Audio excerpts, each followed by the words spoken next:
Salut à tous et bienvenue dans le 6e numéro de la Minute du Coach. On va continuer sur l'analyse de PSG Nîmes, mais cette fois sur le secteur offensif. Je vous rappelle de liker toujours la vidéo. Merci à tous pour vos commentaires, vos retours. Déjà merci parce qu'ils sont souvent positifs, mais aussi pour les idées que vous amenez. On réfléchit à tout ça, à l'analyse des adversaires, à amener des améliorations, mais en tout cas merci à tous. Voilà, et évidemment vous abonner à la page de Paris United sur YouTube. Avant de démarrer, je voulais faire une petite précision.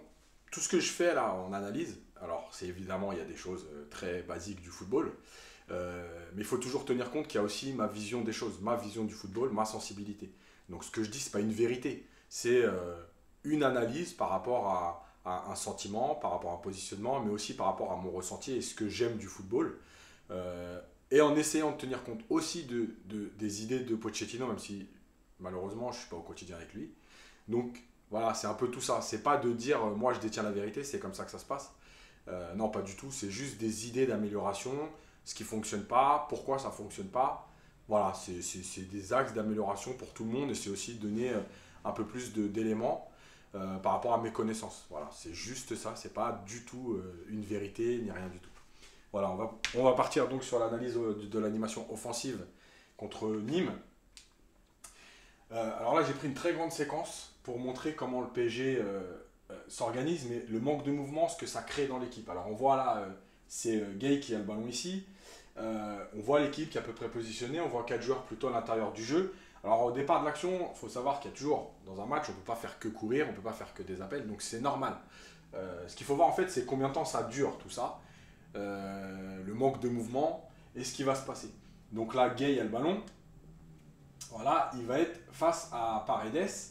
Euh, et, euh, et, et en fait, il n'a que cette solution. Voire ici de reculer sur Kerrer. Donc de revenir encore en arrière. On voit que la position des 4 joueurs offensifs, elle n'a pratiquement pas évolué.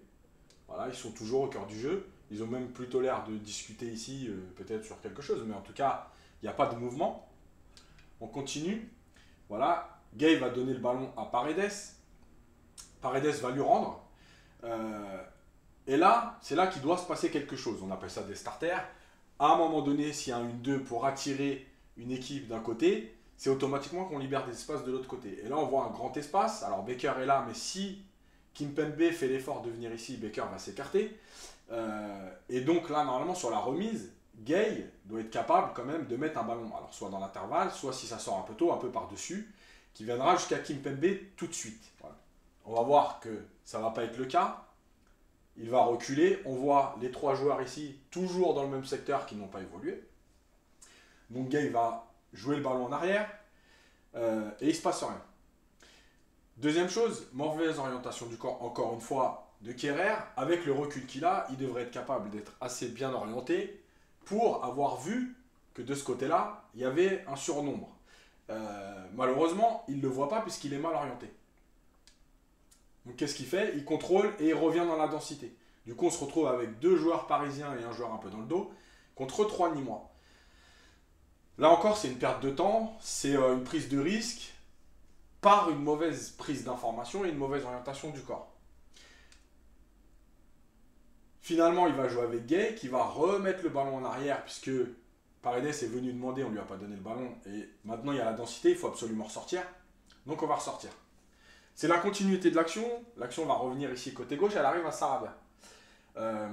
Première possibilité, Sarabia peut donner à Mbappé et à ce moment-là, Baker venir ici à l'intérieur du jeu pour être retrouvé et ensuite donner de l'air.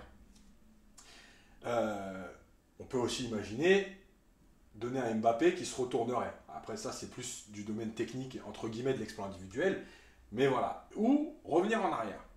Évidemment, Sarabia va faire le choix de revenir en arrière. Là encore, possibilité de trouver Paredes seul à l'intérieur du jeu pour aller voir de l'autre côté, étant donné qu'on a 1, 2, 3, 4, 5 Nîmois de ce côté-là qui sont venus mettre de la densité. Encore une fois, et là il y a la place, Baker va choisir la solution la moins risquée, et je ne sais même pas si c'est un risque ici, de jouer avec Kimpembe. Là, si le ballon était bien donné, C'est à ce moment-là qu'on doit déclencher quelque chose et rapidement faire circuler le ballon, soit par Kerrer, Gay et trouver Dagba, soit carrément de sauter Kerrer et d'aller chercher directement Gay. On est quand même dans un football de haut niveau. Un joueur doit être capable de donner un ballon sans être gêné de là à Gay. Malheureusement, déjà, la passe ici va être mal donnée et en fait, elle est trop devant Kimpembe et le ballon va repartir jusqu'à Rico. Toujours la même action, hein, c'est la même action. On voit, toujours quand on les voit, que les trois joueurs sont toujours plutôt à l'intérieur du jeu et à aucun moment ils sont venus proposer quelque chose. Là encore, ils sont tous les trois là. Avec Di Maria ici, donc même les quatre.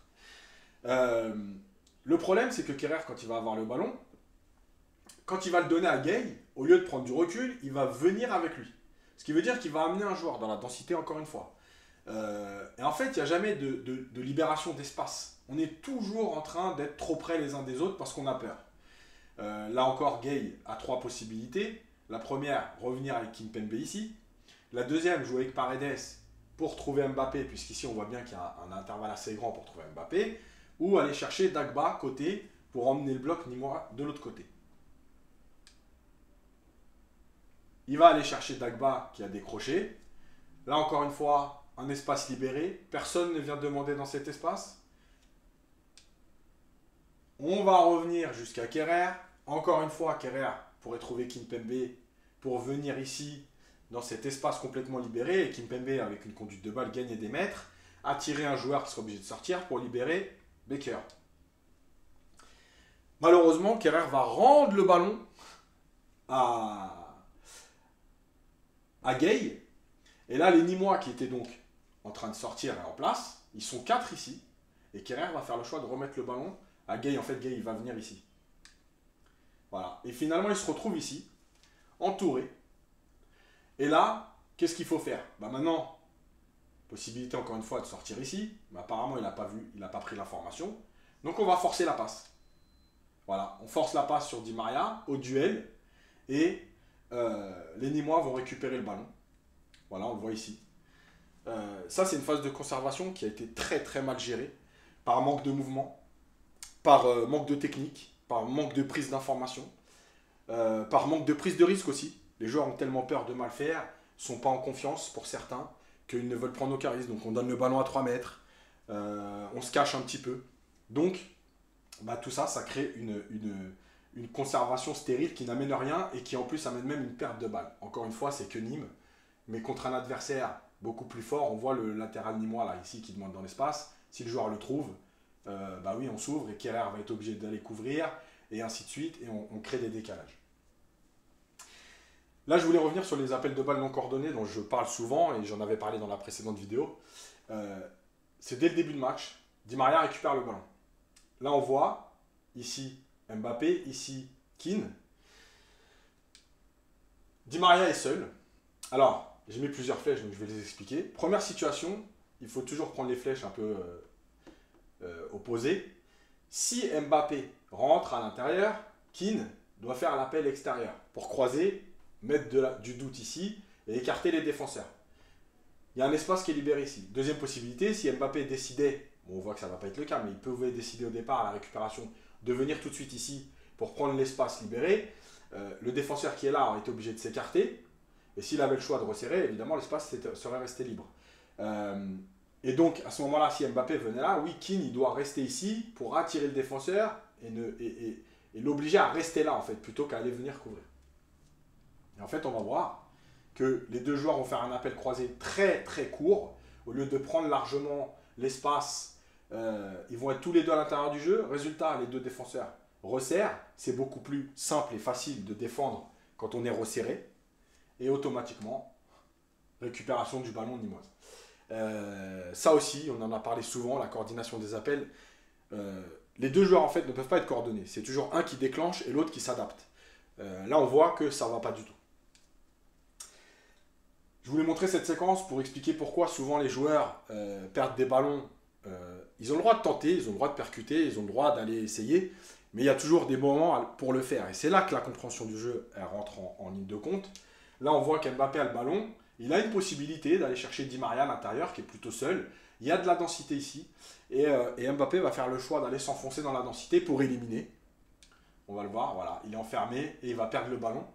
Là encore, c'est une perte de balle qui aurait pu être évitée parce que rapidement, on doit prendre l'information pour Mbappé et se dire oui, je vais pas passer dans cette densité-là, ça va être trop compliqué. Alors oui, je peux y arriver une fois, mais sur combien de tentatives? On revient à Kerrer, c'est sur une récupération de balle. Là, on voit Kerrer qui vient couvrir. Alors, il est plutôt en bonne position, sauf que, encore une fois, le manque de confiance, etc., qu'on a répété souvent avec Kerrer, fait qu'il ne prend aucune information. Il est orienté le corps ici et il n'a rien vu. Donc il récupère le ballon. Il a une possibilité, c'est de jouer avec Dagba tout de suite ici dans un espace libéré. Dagba a assez d'avance pour récupérer le ballon et sortir. Voire jouer avec Gay qui jouerait sur Dagba.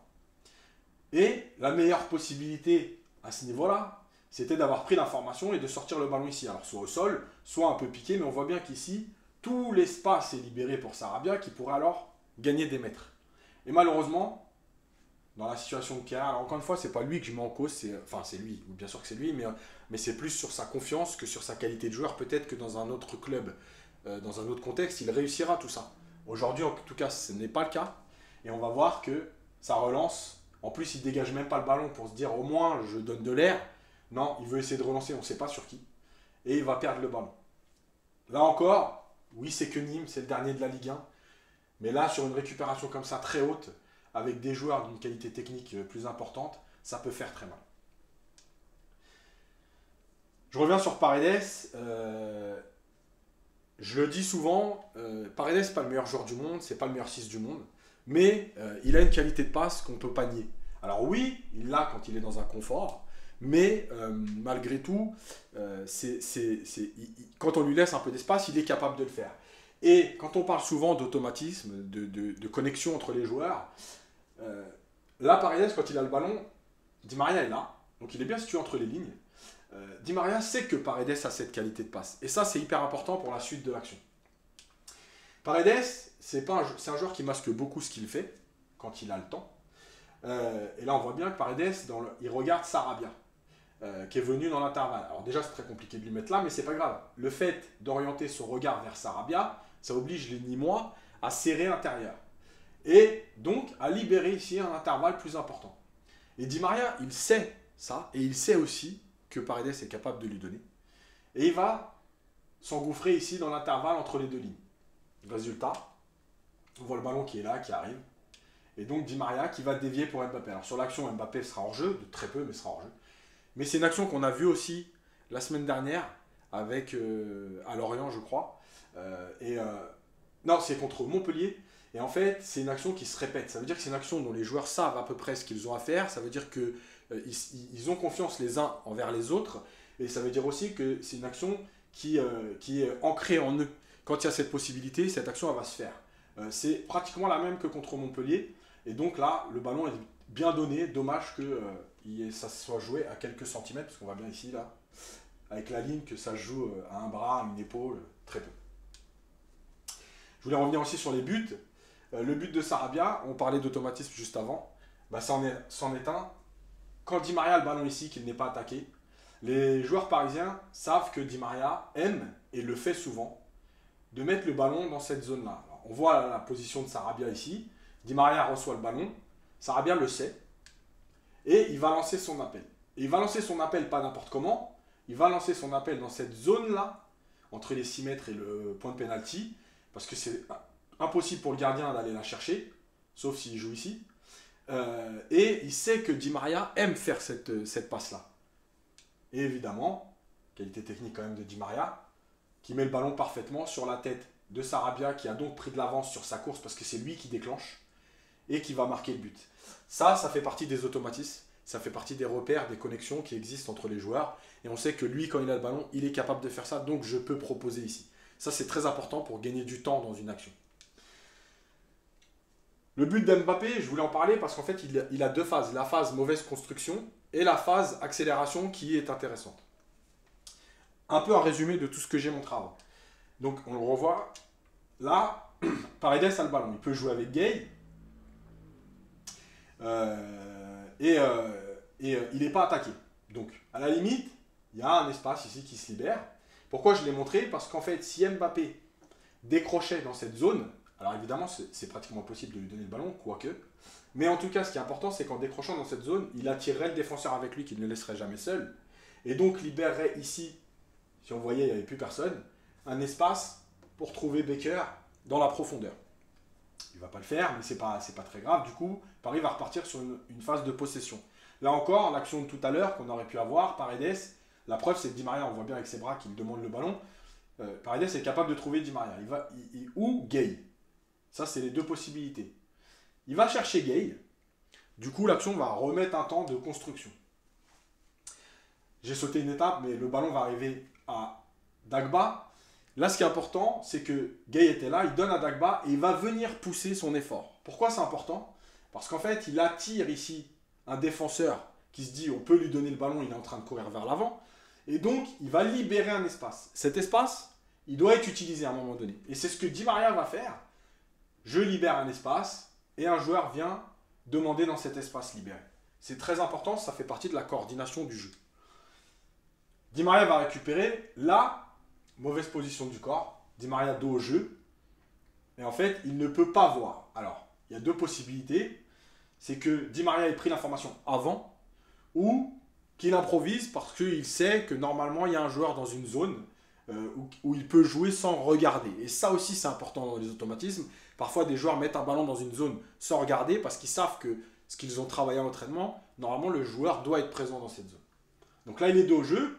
Qualité technique, il va se retourner et enchaîner avec Paredes. Voilà, si vous vous rappelez, Paredes est là.